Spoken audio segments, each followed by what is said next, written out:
Applying border and shading. You can decorate your document and make it attractive by applying a border and shading to a block of text or to the entire page. To apply border and shading, follow the given steps.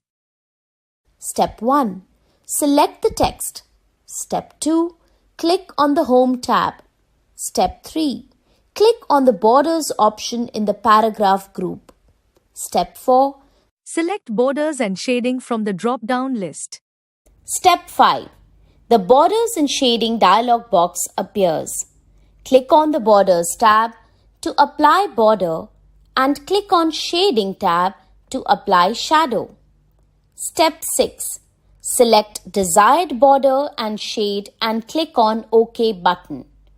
You can also apply an artistic border by clicking on drop-down arrow in the Art option.